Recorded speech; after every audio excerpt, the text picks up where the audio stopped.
मैं बस इतना ही कहना चाहती हूँ कि अगर एक भी प्रूफ है कि मेरे पिता ने उनकी तरफ जो ये एलेज कर रही हैं आंख उठा के भी देखा है, तो आप मेरे पिता को फांसी चढ़ा दीजिए। लेकिन प्लीज एक बार मेरे केस के जो सारे फैक्ट्स है वो तो लोगों के सामने आने दीजिए। हम बहुत ही मुश्किल से जुडिशरी के पास गए थे, हमारे अपील में हमने सारे फैक्ट्स फाइल किए हुए हैं। उन्होंने अपनी टाइमिंग 3 बार बदली है। पहले उन्होंने कहा दोपहर 2 बजे, फिर उन्होंने एक मीडिया स्टेटमेंट दिया, उन्होंने कहा नहीं 2 बजे नहीं हुआ, शाम को 6 बजे हुआ। ये उन्होंने ऐसे इसलिए किया क्योंकि ऑलरेडी एक फोटो है मेरे पिता की कि वो मम्मी के साथ एक इवेंट में मौजूद है 2 बजे। फिर फाइनली उन्होंने जब FIR लॉन्च की उसमें समय बदल दिया, 8 से 8:30 कर दिया। रिकॉर्ड पे है कि जो मेरे फादर की लोकेशन है, वो जो अलेज कर रही है जो जगह, उससे 17 किलोमीटर दूर मेरे फादर की लोकेशन है। वो खुद उस वक्त फोन पे बात कर रही हैं जिस वक्त उन्होंने ये टाइमिंग अलेज की है। तो इतने सारे सबूत होने, एम्स की रिपोर्ट है जो बता रही है कि वो 18 साल के ऊपर है और वो खुद को माइनर 15 साल की बच्ची बताती हैं। मैं बस ये आपके माध्यम से कहना चाहती हूँ कि मैं समझ रही हूँ कि आपकी भावना एक तरफ जुड़ी हुई है क्योंकि आपने ये सारे फैक्ट शायद कभी सुने नहीं है और ना किसी ने हमें नहीं अप्रोच किया कि आप अपना आपके फैक्ट्स क्या है। किसी ने उनसे कभी पूछा कि आप एक सबूत दिखा दीजिए कि आपकी तरफ कुलदीप सिंह सेंगर ने कभी आंख उठा के भी देखा। मैं कह रही हूँ अगर वो दिखा दे तो वो फांसी दे दे, लेकिन आप इस तरह का अनड्यू प्रेशर बना के, वो उन्होंने क्या किसी को बताया कि वो एक पॉलिटिकल पार्टी से एसोसिएटेड है? 2022 में उनकी माँ ने विधानसभा का चुनाव लड़ा हुआ है उन्नाव से। ये सब चीजें वो नहीं बताएंगे क्योंकि वो सब चीजें उनके नैरेटिव को सूट नहीं करता।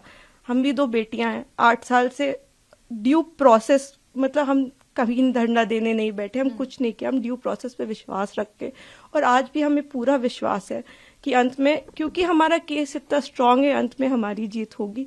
लेकिन 8 साल हो गए, मैं आपसे हाथ जोड़ के विनती करती हूँ कि प्लीज एक बार मेरिट्स पे हमारा केस सुन लिया जाए। हम कोई दरिंदे नहीं है, हम भी नॉर्मल परिवार हैं, और वो हमें कुछ भी पावरफुल बोल ले या कुछ भी कह ले, असल बात तो यही है ना कि 8 साल से इतने सबूत होने के बावजूद वो जेल में बंद है क्योंकि एक बार आपने ऐसा झूठा इल्जाम उन पे लगा दिया। इस केस में इन्होंने स्टेटमेंट्स तो अपने बहुत सारे बदले ही हैं, जो कि आप अगर मुझसे कहेंगे तो मैं आपको डिटेल में प्रोवाइड कर दूंगी।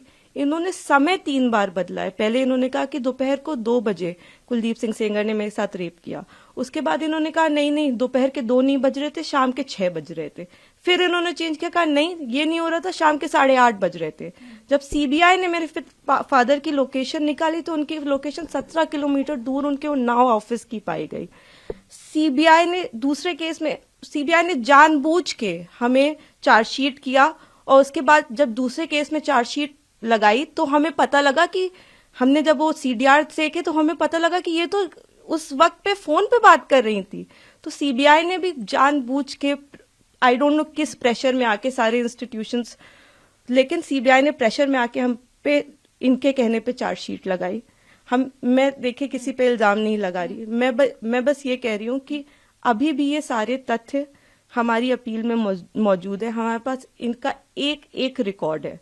एक बार हमारी बात प्लीज सुन ली जाए, क्योंकि हम भी बेटियां हैं, 8 साल से इधर उधर भटक रहे हैं। उनके साथ देने के लिए तो बहुत लोग हैं।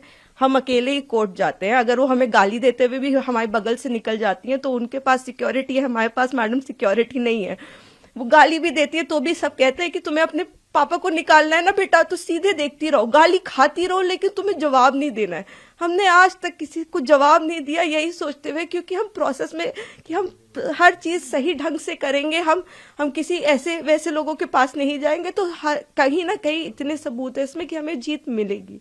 तो हम उसी का इंतजार कर रहे हैं। हमारी बस हाथ जोड़ के यही कि हम बिल्कुल विश्वास करते हैं, हम सारी संस्थाओं पे विश्वास करते हैं, लेकिन मैं बस इतना प्रे करना चाहती हूँ कि किसी के प्रेशर में आके कोई काम ना हो। आप सबूत देख के काम करिए, अगर सबूतों में हमारे जरा सा भी आपको गड़बड़ लगे तब आप ये काम करिए, लेकिन नहीं है। उनसे कहीं ना वो एक चीज सबूत दिखाए। वो बोलते हैं कि ट्रक वाला जो एक्सीडेंट बताते, कितनी मिस इन्फॉर्मेशन है कि 11 बार कि हो सकता है। IIT दिल्ली, CBI, NHRC, सारी की एक्सपर्ट टीम बनाई गई थी इसमें, सबने पाया कि वो नेचुरल एक्सीडेंट था। मेरे फादर उस केस से डिस्चार्ज हो चुके हैं, लेकिन आप देखिए आपको कोई मीडिया चैनल नहीं बताएगा कि मेरे पिता उस केस से डिस्चार्ज हो गए थे जिसमें वो कह रही हैं कि लोगों को मरवाया। आज भी आपने यही नैरेटिव बना रखा है। कि लोगों को मरवाया। मतलब इतना झूठ, इतना मिस इन्फॉर्मेशन है वहां पे कि मैं बस रिक्वेस्ट करना चाहूंगी, प्लीज किसी तरह का मिस इन्फॉर्मेशन मत फैलाएं। आपके जैसे भी सवाल हो आप मुझसे पूछ लें। आप फादर की डेथ की बात करते हैं, मेरे पिता उस वक्त टाउन में ही नहीं थे, he was not even present in Unnao. ये भी एलिगेशंस लगाए गए हैं। जी, मैं इसीलिए मैं खुद मैं ट्विटर पे रोज मुझे रेपिस्ट की बेटी और जाने क्या क्या कहा जा रहा है, तो मैं जानती हूँ अगर हम अपने फैक्ट्स भी ट्वीट करते या हम फैक्ट्स भी बताने की कोशिश करते तो हमें बहुत अलग अलग नामों से बुलाया जाता है। हम जवाब भी नहीं दे सकते क्योंकि सारी हमें पता है कि सारी संवेदनाएं वो सब एक तरफ जुड़ी हुई है। हम तो बेटियां है ही नहीं, लेकिन ठीक है हम सब झेल रहे हैं। लेकिन जो आप वही मैं कह रही हूँ ना कि तथ्यों पे कोई बात करे। आप कह रहे विटनेस, किस विटनेस को मरवा दिया? अगर एक रिपोर्ट है कि वो नेचुरल एक्सीडेंट था तो हमने कैसे वो कराया? आप बताइए ना। आईआईटी दिल्ली तो झूठ नहीं बोले, एक्सपर्ट टीम्स बनाई गई, इतना प्रेशर बनाया गया। मेरे घर में रोज रेड मारते थे, रोज मेरी माँ को परेशान करते थे, मुझको परेशान करते थे, क्योंकि उस वक्त भी इसी तरह मीडिया में प्रेशर बनाया गया था। तो मैं बस इतना ही मैं सच में it's my humble request to all of you, आप पहले केस जान लीजिए, आपके जो भी सवाल हो आप कर लीजिए। मैं डॉक्यूमेंट्स लेके आपके सामने बैठने को तैयार हूं, लेकिन प्लीज किसी की कही सुनी बातों पे मेरे पिता के साथ ऐसा मत करिए। 8 साल से हम न्याय के लिए लड़ रहे हैं, प्लीज। जी मैं सारी चीजें देख रही हूँ। मैंने आपको इसीलिए बताया कि कुछ उनके पॉलिटिकल अफिलिएशंस भी हैं और मुझे कोई वो बिल्कुल प्रोटेस्ट करे, लेकिन जहां वो प्रोटेस्ट कर रहे हैं उनसे आप एक बार जाके कह दीजिए कि आप प्लीज सबूत दे दीजिए, एक बार दिखा दीजिए कि क्या सबूत है कि कुलदीप सिंह सेंगर ने आपके साथ ऐसा ऐसा किया। एक बार मैं मीडिया के मेंबर से रिक्वेस्ट है कि कोई भी एक बार जाके उनसे पूछ ले कि आप एक सबूत दे दीजिए। मैडम, मैंने तो 6-7 पॉइंट बताए हैं, आप एक पॉइंट बता दीजिए कि ये सबूत है कि आपके साथ ऐसा ऐसा उस दिन हुआ, सिवाय आपके बोलने के, जिसमें भी आपने कई बार अपने बयान बदले हैं। आपने मेरे पिता पे आपने एक केस फाइल किया, अन्य लोगों पे 2.5 महीने बाद आपने सोच समझ के, शायद ये आप में से कम लोगों को पता होगा, सन 2000 में इनके चाचा हिस्ट्री शीटर हैं, उन पे 17 मुकदमे हैं, 17, and these are not put by us. मैं जब पैदा हुई हूं उसके पहले से मुकदमे चल रहे हैं, तो इसके पहले कि लोग इसमें भी कुछ सोचे। 17 मुकदमे सन 2000 में वो मेरे चाचा पे अटेम्प्ट टू मर्डर का उनके ऊपर केस चला है, वो इस वक्त तिहाड़ में बंद है, जो इनके चाचा है। तो आज की इनकी दुश्मनी नहीं है हमसे, इनकी दुश्मनी हमसे पुरानी है। तो बहुत सारे कारण हैं। अगर आप कोई भी मुझसे सवाल पूछना चाहते हैं तो आप मुझसे डिटेल पूछे, मैं सारी सवालों का आपका जवाब। मैं बस चाहती हूँ कि आप फैक्ट्स पे बात करें।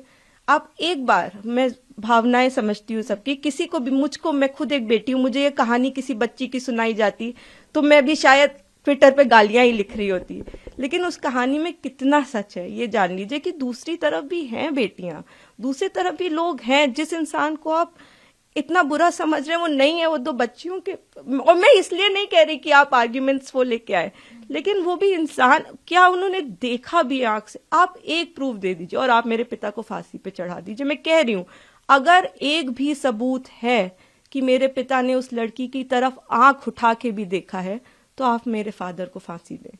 लेकिन अगर वो सबूत नहीं है तो हमें पूरा हक है कि हमारे भी सबूत सुने जाएं। प्लीज हमें वो मौका दीजिए। बिल्कुल, आपने शायद डिटेल्ड ऑर्डर देखा होगा, उसमें आप मेरे जो सीनियर एडवोकेट रहे, उन्होंने, मिस्टर एन हरिहरन जी, उन्होंने सारे पॉइंट्स पे आर्ग्यू किया था। उन्होंने आर्ग्यू किया था कि ये माइनर नहीं थी, एम्स की रिपोर्ट है।